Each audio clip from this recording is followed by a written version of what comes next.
On January 6, 2021, a violent mob stormed the U.S. Capitol seeking to disrupt the peaceful transfer of power. While our attention has been consumed with things like the pandemic, vaccines, and America's withdrawal from Afghanistan, today's guest reminds us that the investigations into the events of that day and the prosecutions of those responsible are just beginning. He's Scott MacFarlane this week on Story in the Public Square.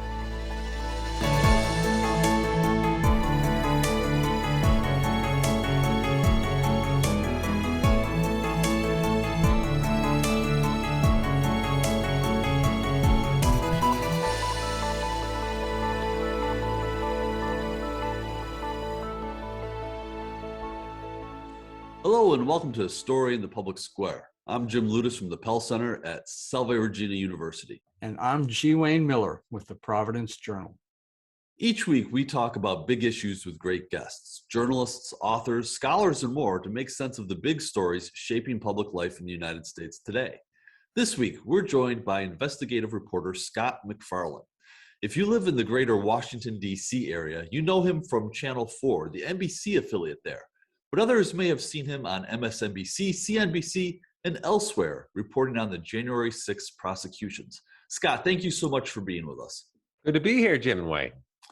We've been admiring your reporting on the January 6th prosecutions. And, for those who maybe need a little bit of reminder, let's just start with what basically happened on January 6th. Rhetorically, that's actually a difficult question, Jim, because we don't know, or at least it hasn't been specified by prosecutors, whether this was an organic moment that just seemed to happen, or whether it was somebody's singular idea to breach the Capitol, attempt to kill elected leaders, and wreak havoc. So we're somewhere in between those two extremes. Here's what we know, that hundreds of people have already been charged as federal defendants for playing some role in the U.S. Capitol breach, be it assault, conspiracy, plotting and planning what equipment to bring, what communications devices to carry, damaging things, or in a large number of cases, simply being there unlawfully on the grounds as part of a number of people in a mob that clearly outnumbered police. We know we're closer to the starting line than the finish line of the prosecution and potentially of the investigation. In the first 8-9 months after January 6th, about 10% of those charged pleaded guilty, which means 90% still have to have their cases adjudicated. And in those cases, perhaps come some answers as to whose idea was this? What specifically triggered the breach? And exactly what happened inside? Do you, I know from your reporting the answer to this question, but I'm going to ask it anyways. Do you use the term insurrection in talking about January 6th? So that's becoming a political wedge issue, isn't it? Yeah. Insurrection is now almost like a Rorschach test between Trump supporters and those who view what happened January 6th as an attempted overthrow of government. Insurrection comes up in court filings. Insurrection is in black and white in some part of this investigation or some part of these cases. So it's hard to avoid using the term as a reporter. But I'll note, in the months since early 2021, insurrection is now kind of a hot button phrase. But we can say without equivocation that there were people in the Capitol complex, according to prosecutors, who were saying, yelling, or trying to hang Mike Pence. I've almost lost count of the number of defendants who are accused of either vulgar or violent words about Nancy Pelosi. There were police officers hit with the following weapons: baseball bat, hockey stick, sharpened flagpole, chemical spray, steel-toed boots, tomahawk axe, knife. These are the things people brought on the campus that day, according to prosecutors. So we can debate politically the term we want to use for this, but this was a holy hellfire that happened January 6th. So some of those people also, and you've cited an FBI report to this effect in your reporting, some of those people also had body armor, they had military grade backpacks, they had helmets. Does that seem like people who came to protest or demonstrate or do something more? I'll give you more. There are people who brought at least one person, Wayne, who's accused of bringing a tourniquet. Where do you bring a tourniquet? You bring a tourniquet to where you expect there to be a lot of blood or possible loss of limb. Yeah, that's an important specification in the charging documents prosecutors have given us so far. Defendants who are accused of coming with gloves, goggles, helmets. Why did they bring that specific equipment? And in a granular way, Wayne, that became important in the first felony case to go to sentencing from January 6th. It was otherwise a lower level case. A defendant from Florida who pleaded guilty over the summer to the first felony. He was accused of being inside the Senate chamber January 6th. Pleaded guilty, was sentenced to 8 months in prison. Part of the legal filings back and forth, prosecutors specified and said it was important that he had gloves, that he went in there ready for something. They didn't say exactly what, but the equipment he brought was specified and clearly is an important component to this. Their prosecutors are trying to make clear to everyone that people who brought gear with them were not there for a peaceful protest. You know, I've covered many, many demonstrations in my years at the Providence Journal, with hundreds of people, thousands of people, many different issues. The only time I ever saw people wearing military-grade equipment was when the Proud Boys came outside of the state capitol a couple of years ago. So, you know, to me, that says something. You talked about some of the arms that people carried. Were there guns? Did any people carry guns either on the grounds or into the Capitol? According to federal agents, yeah, multiple people had guns. And I underscore that point because there was a statement from a political leader earlier this year that this didn't seem like a, quote, armed insurrection. The FBI and the U.S. Attorney's Office have been clear. They think people were armed and they have evidence of it. There's a man from Dallas who specifically charged in January 6th with transporting a firearm in furtherance of civil disorder. It's a gun charge. They say he brought the gun with him from Texas to D.C. that day and was carrying it while in the mob. There's another defendant who was accused of having 11 Molotov cocktails in his pickup truck on Capitol Hill and was accused of being part of the mob. Feds say he had guns as well. Defendant from Maryland was among the first, if not the first, to be charged with carrying a gun January 6th. Yeah, they say there were guns. That doesn't count all the makeshift weapons. And one of the ones that just seems most impactful and the one that comes up most commonly is the chemical spray, the bear spray. Not only did it, desecrate what I would consider to be hallowed ground, the Capitol complex with stains and fill the air, but it was obviously consequential to the police and to others in the mob that day. That may have been the most dispersed and ultimately the largest scale weapon used that day. So Scott, one of the pieces of the story that you've reported on, and there's been other reporting on, is the discovery of pipe bombs on Capitol Hill prior to the mob assembling at the Capitol. What do we know about the story? What, if anything, can we draw from it? I believe it's the most underreported element of what happened January 5th and January 6th. The FBI has said 2 pipe bombs were left, one outside Republican National Committee headquarters, one outside Democratic National Committee headquarters on January 5th, that evening. Let's put everything else aside. It's in a vacuum. Let's just consider that. Somebody put 2 live, active, destructive pipe bombs outside the National Party headquarters, and we don't know who it is. Everything else aside, it's a pretty important story, something we need to doggedly pursue. But it's actually even more important than that, because those pipe bombs, according to police, were an effective diversion of police at just the worst possible moment. They were discovered shortly before 1 p.m., according to internal emails we've obtained under the Freedom of Information Act. Police threw up a bunch of red flags and obviously marshaled some resources toward that just as the mob was approaching. The police chief for Washington, D.C. has said those would have been very destructive if they went off.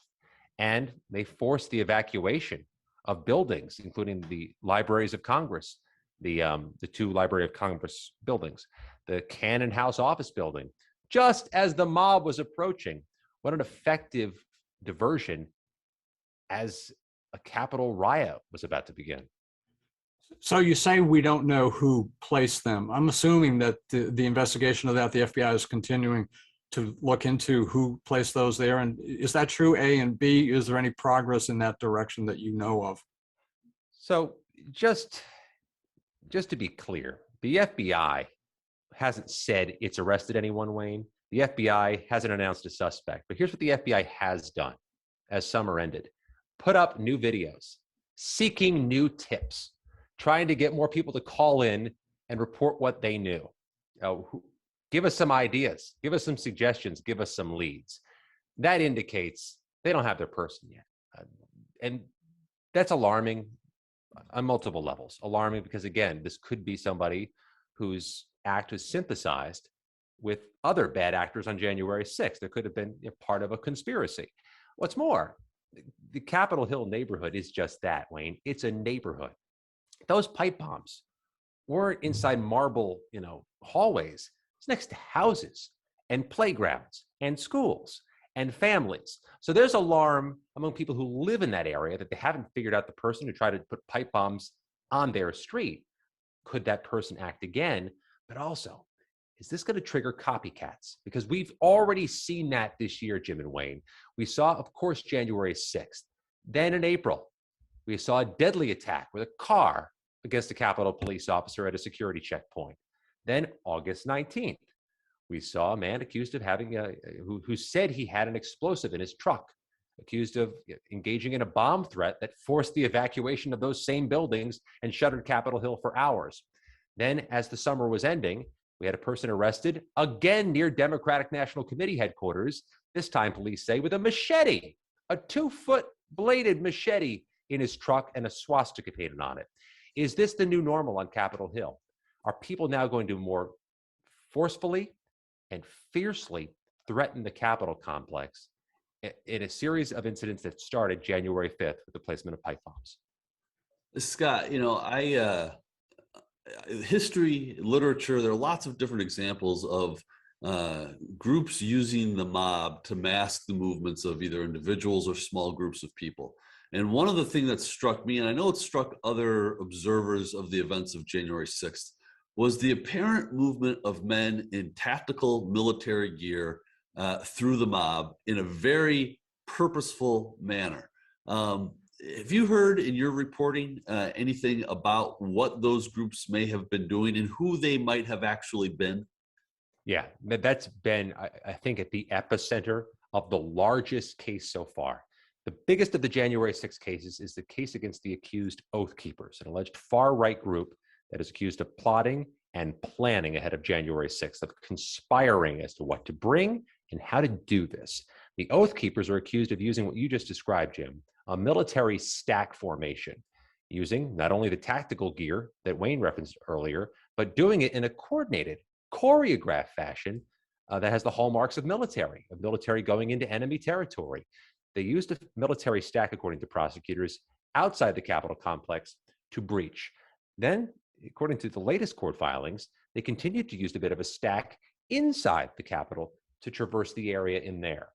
These are defendants charged with conspiracy. And to make their conspiracy case, among the components of it, Jim, is that the prosecutors say they used a military stack with their gear, with their radios. But this case goes further.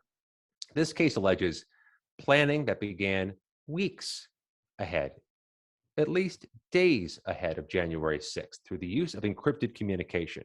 It involved traveling from, in many cases, Florida or elsewhere in the country to Washington, D.C. But perhaps most striking, that group, the accused Oath Keepers group, is accused of staging and storing guns at a hotel in suburban Ballston, Virginia, outside the city limits of D.C., where the gun laws are real tight.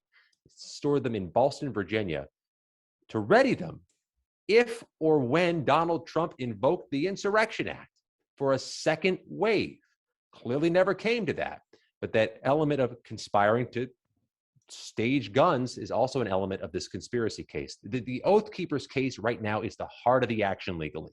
Most defendants, 5 of whom pleaded guilty by the end of the summer, agreeing to cooperate with prosecutors, agreeing to flip. And it's a real provocative question, Jim and Wayne. If you got a top line defendant, the heart of the action, and they're flipping, who are they flipping on? What are they offering up? That's why this report, this story, and this case remain remarkably interesting. So you've described 3 groups of defendants, from least to most serious, and maybe you can break those 3 groups down, starting with least serious, people who unauthorized entry but did not commit additional crimes. Maybe you can give us that group and the next 2. Yeah, it's unofficial, but I view 3 tiers of cases. Low tier, mid tier, high tier. Let me flip it, Wayne. Let me do the high tier first, because we're just talking about it. The accused Oath Keepers, the accused 3%ers, another far right group. The Proud Boys, you referenced earlier, Wayne, accused far right group. They're charged with conspiracy. In some cases, Wayne, they're accused of conspiring and planning as early as November, just after the election, to do some type of act in January to disrupt things. So that's a top line group. In the top tier, I'd also include those accused of particularly ferocious physical attacks against police, the chemical spray, the hitting with a baseball bat, the hand-to-hand Gothic combat that occurred. The mid-tier, it's actually quite curious. The mid-tier will include some people who had some level of assault, maybe a lower level assault while on the grounds, or maybe some higher level damage, broke something, went into a space they weren't supposed to be in particular, like being in the Senate chamber, being up against that House Speaker's lobby door where Ashley Babbitt was shot as she tried to break through the window. The mid-tier cases are curious because I don't know where they're headed. We don't see a lot of plea agreements in those cases. We've only seen one go to sentencing. It's hard to know how judges are going to go on those cases. Are they going to go high on the sentences, or are they going to go low on the sentences? And I reference that because there's the low tier of cases. Those accused of simply being unlawfully on the grounds, illegally picketing or parading, misdemeanor cases. We've seen those go to sentencing, and largely, if not exclusively, those defendants have avoided prison sentences. They're getting probation or time served in the jail, or they're getting some home confinement or court restrictions. And that's alarmed some people to see anyone charged with a January 6th crime avoid prison. It's alarmed some people, but these are misdemeanor cases, and that's typically how misdemeanor cases are adjudicated in the federal courts. So those are our 3 tiers: low level, mid-level, high level. High level is the heart of the action legally. Mid-level, though, over the next half a year, could be very interesting to watch, because then we can see how judges view people who are in the Senate chamber, somebody who smashed a historical artifact, somebody who put hands on a police officer, but maybe didn't conspire or know before January 6th they were going to create hell January 6th. So you want to channel some focus and energy toward those cases too. Scott, do you have a sense of, so you mentioned the military tactics that seem to be employed by some of these groups. Do you have a sense of the prevalence of any active duty military members among the defendants, or veterans, or law enforcement? An awful lot of veterans, an awful lot of active duty or previous military, and a lot of veterans, dozens and dozens. Active duty military, we have one U.S. Marine Corps officer specifically charged, a man from Virginia, from Quantico, Virginia, a Marine Corps officer who's charged with forcing open a door near the police line in a very sensitive moment in a very sensitive space, January 6th. Military veterans from all across the country, people who had military ties once in their past. Law enforcement's an interesting question, Jim. There's a lot of police among those charged. 2 now former local Virginia police officers. A DEA agent from California, a federal agent, was charged. A police officer from Chicago who was, I'm told, put on leave midsummer, or took a leave of absence midsummer. There's a lot of law enforcement ties here. And that strikes a lot of people as distinctive, Jim and Wayne, because this is a crowd that confronted police that assaulted police, that turned police work into a nightmare one day in Washington, D.C. So you have spoken to some of the defendants, and I have not seen your reporting on that, nor have I seen anyone's reporting on that. So I'm very intrigued to know what they have said to you. Have they expressed regret? What have they said? What were they planning to do? Are they sorry? I mean, tell us what you've learned from these people you've spoken to. So I've talked to a number of defendants, Wayne, including one who's currently in jail, who calls me from the jailhouse phone. The defendants who have open cases and are willing to talk to reporters, as you might imagine, are unapologetic and really ready to dig in to say what they did was in their mind justified. Let me tell you about the case of Landon Copeland of Southern Utah. In pretrial detention through most of 2021, calls frequently, knows that I cover these cases closely and wants to say his piece, wants to speak his mind. He says he believes Donald Trump will come back to office soon. He believes Donald Trump sent him and the others, directed them to be at or in the Capitol January 6th, and that because Donald Trump sent them, that it's okay that they were there. They were directed to be there by the chief executive of the country, even though Congress is a separate branch. Unapologetic is how I'd characterize it, Wayne. There's another defendant named Richard Barnett from Arkansas, who was in the D.C. jail for quite a while in pretrial detention, but has since been released. His attorney agreed to let me interview Mr. Barnett, who has a legal defense fund he's trying to raise money for. He didn't speak to the specifics of his case, perhaps because this was a conversation sanctioned by his lawyer, but Barnett gave me some insight as to what life is like inside the jail for the January 6th defendants. Listen to this. In the D.C. jail, which is about 4 or 5 miles from the Capitol itself in Southeast D.C., there's a separate wing where they hold the January 6th defendants, and they call it internally, the inmates do, the Patriot Wing. They're segregated from the rest of the population. I think everybody I've talked to about that thinks it's for the better, because it keeps them, maybe it reduces any factional fighting. But nevertheless, in that section of the jail, it's been rife with disciplinary issues. Defendants being put in the hole, according to defense lawyer filings. Only a few of them have even been allowed work details, potentially because of behavior. They start the day with a singing of the national anthem, and they are together. They also claim inhuman conditions, in their words, human rights violations, because amid COVID, the jail is under large restrictions to prevent the spread of the virus any further. The Washington, D.C. jail doesn't have the best reputation for having functional heat, air, water all the time in all places. It's certainly not the Ritz-Carlton. That being said, the January 6th defendants who are being held there for committing federal crimes. And as one former D.C. inmate, a local from Washington, D.C., who served time many years ago there, welcome to the club. That's what life is like in the D.C. jail. The protests we've seen this summer on behalf of the jail January 6th defendants, many of them happened outside the jail itself. So these are people in detention. Certainly don't mind speaking to reporters. They have very little else to do. Scott, there is a select committee in the U.S. House of Representatives that's looking into the events of January 6th. What, with the criminal prosecutions ongoing, what do you think the big issues that the Congress and the select committee need to be investigating?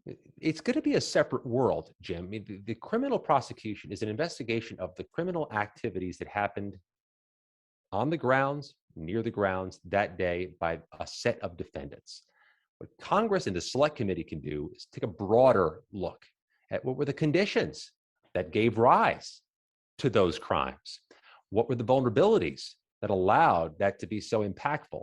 What vulnerabilities remain that provide or present future threats? So it's a more holistic, more broad, and perhaps more of an introspection as to the politics or how the government may have contributed to January 6th. I talked to one of the January 6th committee members who said, thinking that the committee's work will be wrapped up by the end of the year is really optimistic. Likely will bleed into spring, maybe summer 2022. And now that's tenuous timing politically, because I think part of the argument that was made earlier about having a special committee, nonpartisan or bipartisan special committee, was to get it wrapped up and done in 2021 before an election year starts. This select committee, I think, is going to have its work go right into the heart of midterm elections. So you worked on the Hill earlier in your career. You covered Congress. You have sort of a long view and a broad perspective. Put the events of January 6th in that context, if you can, and just give us, where does it fit in terms of what you have covered? Obviously nothing like it, but give us your perspective on that. As somebody who was actually a congressional staffer once and worked in that complex, who had meetings in the Capitol and walked through the Capitol every day, it's horrific. And I don't think it's an overstatement to say, or hyperbole to say, it's sacred space to those who work there. Not just because of the aesthetics of the beauty of the history of the murals and the marble, but because it's always kind of seemed sacrosanct. And it was very much not January 6th. I found it alarming that my buddies, my old drinking buddies, were evacuating the Cannon building, the Cannon House office building, because of the horrors that were occurring. I found it alarming that I have buddies there who I know are dads and moms, and they're running away for their lives January 6th. So it's hard not to have an emotive response when every time I hear a new detail, read a new court filing about something I hadn't heard before. The long view is actually quite alarming, Wayne, because it's kind of difficult to run a Congress on the salaries they pay. You don't go to work for Congress to get rich. You don't go to work to Congress to easily make your mortgage. It's a low paying job. It provides for a great future, but at that moment, it can be difficult. How much do you want to send your 21-year-old son or daughter to go work there right now, in light of the series of events that have happened this year, the scares and the riot? Is it really an attractive place to go work? I'm concerned about the long view, that this type of event makes public service a bigger challenge to which to draw the best and the brightest. Scott, that is a powerful point for us to leave it on. He's Scott MacFarlane. His reporting is important, and we encourage you to check it out. That's all the time we have this week, but if you want to know more about Story in the Public Square, you can follow us on Facebook and Twitter, or visit pellcenter.org, where you can always catch up on previous episodes. For Wayne Miller, I'm Jim Ludis, asking you to join us again next time for more Story in the Public Square.